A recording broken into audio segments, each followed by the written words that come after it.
So Arsenal are on steroids, Liverpool still stink, and Graham Potter just got his first win as Chelsea's new mercenary. These are the Premier League Week 8 talking points. Let's get started.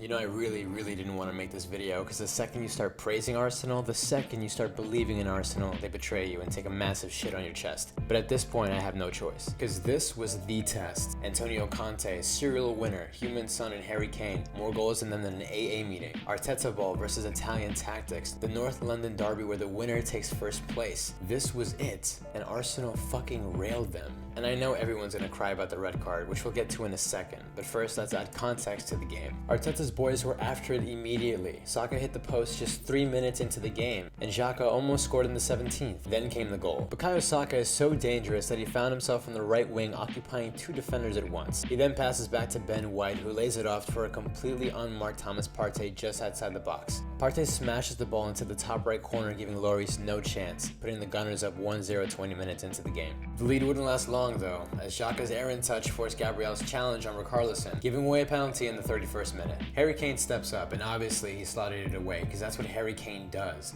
He scores against Arsenal, extending his already obscene record as the North London derby's greatest ever goal scorer. Where old Arsenal teams would have panicked and lost focus, these boys regrouped and kept going after it. 3 minutes into the second half, and Bukayo Saka finds himself in front of 2 defenders again. Ben White serves as the overlap this time around, allowing Saka to cut in on his left and shoot. Lloris parries the ball directly into the path of Gabriel Jesus, a player with a chip on his shoulder, and a player who obviously deserves a graphic. In 8 games so far, Arsenal's new striker has scored 5 times, making him the team's highest goal scorer. He's also assisted 3 times, tying him for second, only behind Bukayo Saka. Let me tell you, it's been way too long since we've seen a Brazilian sauce king lead a team to potentially winning the Premier League title. Jesus just might be that sauce king, but without a doubt is Arsenal's signing of the season so far. Real quick, in the comment section below, let me know. Do you think Arsenal can pull it off? Can they win the league this year? Or is City gonna run it back? Or maybe Spurs? Let me know what you think. Back to the video. Spurs found themselves chasing the game 2-1, and I'm never one to count Conte's men out until the referees decide to make a mess of everything. Emerson Royal clips Martinelli in what's a yellow card at best, but sees red, leaving Spurs down to 10 men for the rest of the game. From then on, Arsenal dominated, and just a few minutes later we were witness to one of the most horrifying things you'll ever see on a football pitch. Granit Xhaka scoring a goal. The game ended 3-1, with those 3 points against Spurs cementing Arsenal's place on top of the table. Like it or not, Mikel Arteta has taken the youngest team in the Premier League from 5th place last season to being full-blown title contenders this season. Their next test will be next Sunday against Liverpool, which is an amazing segue into our next talking point. Liverpool are bad. They're really bad.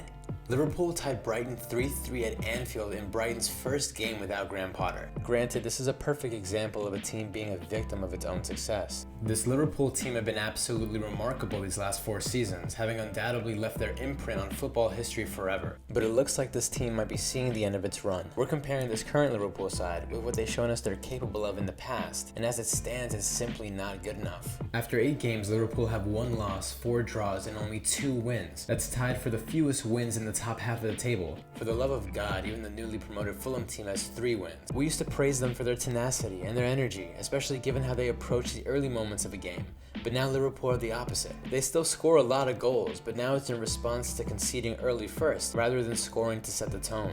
They conceded first against Fulham, Palace, United, and Newcastle. That's 4 out of their 7 games, and that's exactly what happened on Saturday. Brighton got off to an incredible start thanks to a brace from Leon Trossard just 17 minutes into the game. Liverpool responded as usual, with 2 goals from Firmino, who started Saturday while summer signing Darwin Núñez rode the bench. Trossard scored again in the 83rd minute, becoming the first Brighton player to ever score a Premier League hat-trick. And it was partly thanks to Trent Alexander-Arnold allowing a cross from his side of the field for what seems like the billionth time this season. And look, I know I've only focused on the Liverpool side of things so far, but that's not to take away from anything that Brighton are doing too. They've only lost 1 game so far and have the 6th most goals scored in the league. I'm usually not one to celebrate being 6th in anything, but given the resources and the players that they have, it's nothing short of a miracle. Brighton lost arguably their best players during the summer, with Marco Cucurella transferring to Chelsea and Yves Bissouma being sold to Spurs.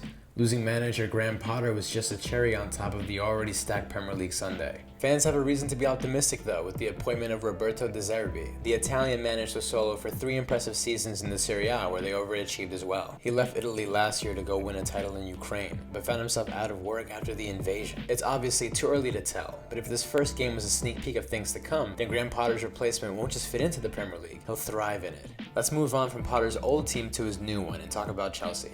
Despite managers being sacked, owners suggesting formations that don't exist, and having the second worst goal record in the top half, Chelsea are only 1 point shy of top 4. Now this wouldn't be so bad until you remember that they broke the record for the single most amount of money spent in a transfer window in Premier League history. Football, at the end of the day, has always been a game of irony, so it's only fitting that the 90-minute game winner against Crystal Palace was scored by Conor Gallagher, a player that cost a grand total of $0.00 since he joined Chelsea's youth team at age 16. It's not necessarily that the signings have been awful. Aubameyang scored early on Saturday too, and Sterling leads the team in goals. But it just looks wrong. It looks like the team is disorganized. But I guess trying to integrate 3 new defenders into the starting 11 all at once will do that. This week, Chelsea paired Thiago Silva with Fofana in a back 4 for the first time this season. Their last game against West Ham saw a back 3 adding Koulibaly to the mix. The game before that was versus Southampton, where just Silva and Koulibaly were paired together. Wind the clock back to their 3-0 defeat to Leeds in August, and you'll see another back 3 of Silva and Koulibaly with Reece James at center back instead. It's actually a miracle that Chelsea have only conceded 10 goals this year, given the musical chairs they're playing with their defenders. Chelsea play Wolves next week, who are currently in the relegation zone, so we'll see if Potter can find his best 11 against a team even more disorganized than his. And that's all I got for today. As always, I'm Andy, first team all Sideline. Don't forget to comment, subscribe, and smash the like button. Till next time, boys.